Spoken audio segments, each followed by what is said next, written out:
How do people really talk? The Science of Talk by Anjalee and Roxanne. Meaningless greetings aren't actually meaningless. For example, the following pleasantries or greetings are usually seen as pointless and superficial. Hi, how are you? I'm good, you. It's common knowledge that when this exchange happens, you're only supposed to say that you're good or fine.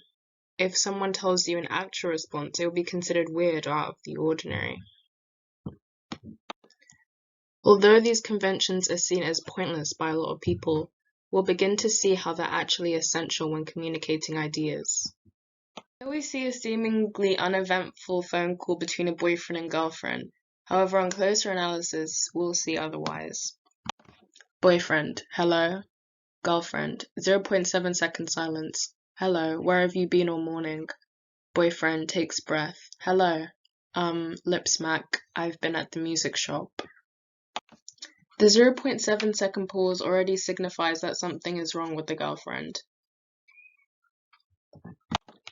As language analyst Elizabeth Stokoe claims that our conversational response times happen within less than a 1/10 of a second duration. The girlfriend then rushes into a question, avoiding pleasantries, which is another alarm bell. The boyfriend attempts to block this by responding with a hello, as if the conversation is already following the expected smooth flow. He then goes on to answer her question on his own terms, attempting to avoid conflict. By avoiding pleasantries, we can see the urgency and seriousness of this situation. This phone call happens between two friends, Debbie and Shelley. Friend 1 says Debbie, and friend 2 says Shelley, mimicking. Friend 2 then says, what do you mean you're not going to go? This conversation completely ditches the normal conversational norms, such as hello and hi, which lets Debbie know that something is wrong, as well as letting Shelley express that something is wrong here. How important are the conventions of talking? Despite fillers or pleasantries being seen as meaningless, they are necessities in conversational structures. Most responses in conversations are almost instinctive, as we've seen before. People use conversational conventions in a way that reflects their mood. If these conventions are used incorrectly, it is usually a signifier that something is wrong.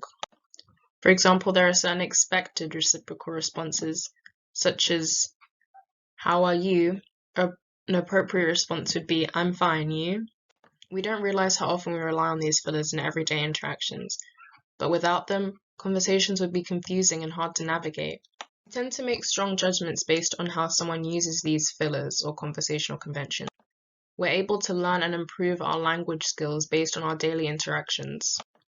Knowing how to respond is based on context, so we follow unspoken but complex rules to abide by its etiquette. This begs the question, can AI ever replace the real thing? As we've seen, conversations involve complex emotional interpretation between two humans. So could AI ever possess these skills? There's a famous case where a woman is in danger and in the room with her abuser and unable to directly speak to an emergency dispatcher. So she begins the call by ordering pizza. However, the dispatcher is able to quickly pick up on her situation in only about 3 questions. But right now, AI wouldn't be able to do the same thing.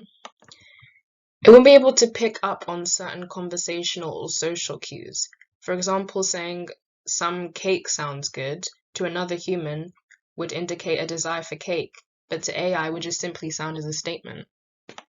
This just goes to show how complex language and basic conversational interactions that we have on a daily basis really are. Thank you for listening.